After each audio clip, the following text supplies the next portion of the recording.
ආයිබෝවන් ඔයාලා හැමෝමව ඇග්රිලයිෆ් YouTube නානිකාවට ආදරයෙන් පිළිගන්නවා. ගස් ලැබු බීජ පැළ කිරීම සහ තවාන පිළිබඳව දෙවෙනි කොටස එක තමයි ඕගොල්ලෝ එකතු වෙලා ඉන්නේ දැන්. ඔයාලා පළවෙනි කොටස බැලුවේ නැත්නම් මම ඩිස්ක්‍රිප්ෂන් එකේ link එක දාන්නම් අනිවාර්යෙන්ම ඒකත් බලන්න. මම කිව්වනේ ගස් ලැබු පොට්ටනිය බැඳලා වල්ලපුවාම දවසක් එකමාරක් වගේ යනකොට කණු කැපෙනවා කියලා. පොට්ටනිය වල්ලලා පැය 24කට පස්සේ අනිවාර්යෙන්ම ලියලා බලන්න කණු කැපිලාද කියලා. කණු කැපෙලා නැත්නම් පොට්ටනිය බැඳලා වල්ලලා පැය 10කට 12කට විතර පස්සේ ආයෙ අරගෙන බලන්න. ඔයාට බැරි වෙලාවත් පොට්ටනිය ලියලා බලන්න අමතක වුණොතින් වෙන්නේ මේවා මුල්වල දිගින් වැඩි වෙලා අපිට මේවා හරියට පැකට් වලට දාලා පැල කරගන්න බැරි වෙන එක. ඊළඟට අපි තවාන් මාධ්‍ය ගැන බලමු. මම යොදාගත්තේ වැලි, කොහොබත්, කොම්පෝස්ට් 5ට 2ට 2 අනුපාතයට. මම මේ වීඩියෝ එකේ හදන තවාන් මිශ්‍රණය සඳහා දිලීරනාශකයක් යොදාගත්තේ නෑ. ඒ වෙනුවට ඒ දවස්වල දැඩි අවුරශ්මියක් තිබ්බ හින්දා මේ පස් මිශ්‍රණය වරින් වර පෙරළමින් මම සූර්යතාපයෙන් ජීවාණුහරණය කරගත්තා. හැබැයි දැන් මගේ පදිංචිය වෙනස් වෙලා තියෙන්නේ. වැලි කියන තවාන් මාධ්‍ය මට හරිම සීමිතයි. ඒක නිසා මම ඒ වෙනුවට යොදාගන්නේ පස්. ඒ හේතුව හින්දාම මම දැන් ගස් ලැබු සඳහා හදාගන්න තවාන් මිශ්‍රණයට කැප්ටාන් වගේ දිලීරනාශකයකුත් මිශ්‍ර කරලා දවස් 2ක් විතර වහලා තියලා තමයි පැකට් වලට පුරවන්න ගන්නෙ.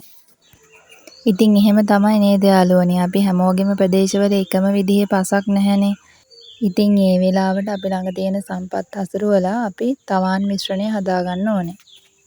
මම දැන් ඉන්න ප්‍රදේශයේ තියෙන වැලි මිශ්‍ර මැටි පසක්.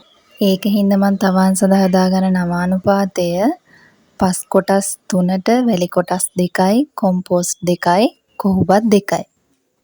ඔයාලා තවාන් මිශ්‍රණයට ගන්න පස් වතුර දානකොට ගොඩක් ඇලෙන සුළු ගතියක් ඇවිල්ලා වේලෙනකොට ගොඩක් තද වෙන පසක් නම් පස් කොටස් 3ක්ම ගන්න එපා. පස් කොටස් 1ක් හෝ 2ක් ගන්න. නැත්තම් තවාන් මිශ්‍රණයේ තියෙන තද ගතියත් එක්ක ගස්ටම් වල පහසුවෙන් හැදෙන්න බාධාවක් වෙනවා. තව දෙයක් මතක් කරන්න යාළුවනේ, ඔයාලා මේ පස් ගන්නකොට අලු ගොඩවල් තිබ්බ තැනින් පස් ගන්න එපා. ගස් ලැබු පැළ සාමාන්‍යයෙන් තවාන තුර මාසෙකුත් ඕනනම් තව උපරිම සති 2ක වගේ කාලෙකුත් තමයි තියාගන්න බලාපොරොත්තු වෙන්නේ. ඒක නිසා පැකට් වල පළල අඟල් 2කමාරක් වගේ දිග අඟල් 3ක් හෝ 3හමාරක් වගේ තිබුණොත් හොඳටම ඇති. තවාන් මාධ්‍ය පැකට් වලට පුරව ගත්තට පස්සේ ලස්සනට එක තැනකට අඩුක් කරගෙන මල් බාල්දියෙන් මේ පැකට් හොඳට තෙමෙනකන් වතුර ටිකක් දාලා ඉවරලා ටිකක් වෙලා තියන්න. ඊට පස්සේ හිල් විදින්න ගන්න. හිල් විදිනකොට ගොඩාක් ගැඹුරට හිල් විදින්න එපා. සෙන්ටිමීටර 0.6ක් උපරිම සෙන්ටිමීටරයක් විතර ගැඹුරට තමයි හිල් විද ගන්න ඕනේ ඔයාලා. හොඳම දේ තමයි යාළුවනේ, ඔයාලා හිල් විදින්න ගන්න එකට පොඩි මාක් එකක් දාගන්න අදාළ ගැඹුරු සලකුණු කරලා. එතකොට ගොඩක් ගැඹුරට හිල විදෙන්නේ නැහැ. ඊට පස්සේ අර කණු කැපිච්ච බීජ අරගෙන පරිස්සමට ඒ හිල් වලට දාගෙන යන්න. ඊට පස්සේ මේ සිදුරු ක්‍රමානුකූලව වහලා නැවත මල් බාල්දියෙන් ජලය දීමක් සිදු කරන්න. උදේ හවස දවසට දෙපාරක් වතුර දාන්න. ඔයාලා කැමති නම් බීජ පැලවෙනකන් කළු පොලිතින් එකකින් වහලා බීජ පැලවීම වේගවත් කරගන්න පුළුවන්. පොලිතින් එකකින් වැහැව්වත් ඇරලා උදේ හවස වතුර දාන්න ඕන අනිවාර්යෙන්. අපි මේ බීජ කණු කැපෙන්න තියලා හිටවපු හින්දා සාමාන්‍යයෙන් දවස් 8ක් වගේ යනකොට පැලවෙන්න ගන්නවා. සාමාන්‍යයෙන් සීතල දේශගුණයක් සහිත ප්‍රදේශවල දවස් 20ක් දක්වා වුණත් ප්‍රමාද වෙන්න පුළුවන් බීජ පැලවීම.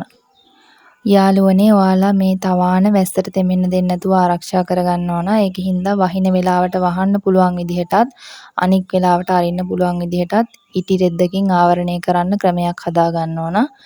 ඉටි රෙද්දෙන් වහලා තියෙන වෙලාවට පැල අතර හොඳ වායු හුවමාරුවක් වෙන්න මේ විදිහේ ස්පේස් එකක් තියෙන විදිහට හදා ගන්න.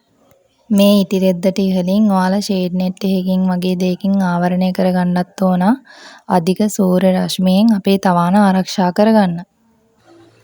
ඉතින් වීඩියෝ එක සම්පූර්ණ වෙන්නත් එක්ක කෙටියෙන් අපි බලමු තවානට පාවිච්චි කරපු කිමිකල්ස් මොනවාද කියලා.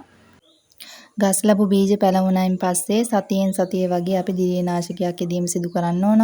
කැප්ටාන් ටීරාම් වගේ දිලීරනාශකයක් තමයි මේ සඳහා හදාගන්නේ.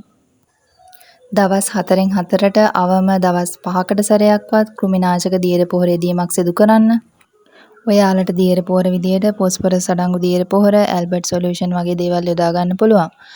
දියර පොහොර යෙදීමේදී බැරික්ස් කන්ට්‍රෝල් වල මේ පැකට්ටුවේ නියමිත මාත්‍රාවෙන් යොදා ගන්න. මේකෙන් අපිට පැලවල ප්‍රතිශක්තිකරණ හැකියාව වැඩි දියුණු කරගන්න පුළුවන්. කෘමිනාශක විදියට වාරට ඇබමැක්ටින් අඩංගු කෘමිනාශකයක්, එතකොට ෆිප්‍රොනිල්, ඉමිඩක්ලොප්‍රීඩ් වගේ දේවල් යොදා ගන්න පුළුවන්. මේ ගස් ලැබු පැල තවානේ බොහෝම හිමීට තමයි හැදෙන්නේ. යුනිපවර් යාරමිලා කොළ කැට කිලෝ එකේ පැකට්ටුවෙන් පොහොර කැට වලින් පොහොර කැට 3ක් 4ක් උපරිම පැකට්ටුවකට වැටෙන විදිහට කඳර ලං කරන්නේ නැතිව පරිස්සමට වාරට මේ පැකට් වලට දාගෙන යන්න පුළුවන් නම් අපිට පැලවල ශීඝ්‍ර වර්ධනයක් බලා ගන්න පුළුවන්. බීජ පැලවෙලා සති 3ක් විතර ගියාට පස්සේ තමයි මේ වැඩේ කරන්න පුළුවන්. ඉතින් ඔයාලට මේ වැඩේ පරිස්සමට කරන්න බැරි නම් හොඳම දේ තමයි මේ විදිහේ පොහොරේ දීමක් නොකර ඉන්න එක තවානට. නැත්තම් පොහොර වැඩි වෙලා ගස් ලැබු පැලවල පිලිස්සීම් ඇති වුණොතින් ඒක අපිට ලොකු පාඩුවක් වෙනවා. තවානේ හැම පැලේම එක ගානට හැදිලා නොතිබෙන්න පුළුවන්. එතකොට ටිකක් ලොකු පැලවලට කැට 3-4ක් වැටෙනට කමක් නැහැ. මේ චූටි පොහොර කැට මම මේ කියන්නේ. ඉතින් අනෙක් පැලවලට වැඩිය පුංචි පැලවලට පොහොර කැට 2ක් විතර වැටෙන විදිහට හරි කල්පනාවට බලලා මේ වැඩේ කරගන්න යාළුවනේ. පැකට් එකේ හොඳට ඉඩ තියෙනවනේ. ඒකින්ද කඳර ලං වෙන්න දාන්නත් එපා. අනික් කාරණාව තමයි ඔයාලට හිතන පොහොර මේ විදිහට try කරන්න යන්නත් එපා. මේ වගේ quality පොහොර එකක් තමයි මේකට හරියන්නේ. ඔයාලා තවානේ දුර්වල හරියට හැදිලා නැති ලෙඩ රෝග වැඩි පැලයක් දැක්කොතින් ඒක ඉවත් කරන්න වහාම වග බලා ගන්න ඕනේ. ඉතින් මේකෙන් පැල 2-3ක් අයින් වුණා වගේ නෙමෙයි ඔයාගේ මුළු වගාවම ආරක්ෂා වෙනවා. ඉතින් යාළුවනේ තවානේ හරියට මේ පැල වැඩුණා නම් තවාන දාලා මාසෙකුත් සතියක් වගේ ගත වෙනකොට මේ පැල ශේෂ්ත්‍රයේ සිටවන්න සුදුසු මට්ටමකට පැමිණෙනවා. බැලිපසක වලක් ඇතුලේ මාසයක් වයස තවාන් පැල වුණත් වගා කරන්න පුළුවන්. හැබැයි මුල් කාලයේ දවසට 3-4 වතාවක්වත් ජල සම්පාදනය සිද්ධ කරන්න ඕන. පැලවලට සූර්ය රශ්මියෙන් සිද්ධ වෙන හානිය අඩු කරගන්න. ඉතින් අනික් වගා කරන පැතිවල ගොඩක් මැටි සහිත වගේ පසක්නේ තියෙන්නේ. ගොඩක් අයට සමහර වෙලාවට ජලයත් සීමිතයි. ඉතින් ඒ වගේ වෙලාවට තවාන් පැලවලට වයස දින 50ක් 55ක් වගේ වෙනකොට ශේෂ්ත්‍රයේ හිටෙව්වොත් වඩාත් හොඳයි. ඔක්කොම කරුණු කාරණා ටික කියලා ගන්නකොට හිතන්නේ නැති විදිහට වීඩියෝ එකත් ගොඩක් දික් වුණා. මුළු ගස් ලැබු වගාවම ආවරණය වෙන විදිහට මම දැනට මගේ channel එකේ වීඩියෝස් ටිකක් කරලා තියෙනවා. ඉතින් ඔයාලට ඒ සම්බන්ධව තව මොන හරි දැනගන්න දෙයක් තියෙනවා නම් කමෙන්ට් කරලා මගෙන් අහන්න. channel එක grow කරගන්න ඔයාලගේ support එකත් ඉල්ලනවා. ඉතින් වෙනදා වගේම ඔයාලගේ හැම ගොවිතැන් කටයුත්තක්ම සාර්ථක වෙන්න කියලා හදවතින්ම සුබ ප්‍රාර්ථනා කරනවා. ඔයගොල්ලෝ හැමෝටම සුබ දවසක්.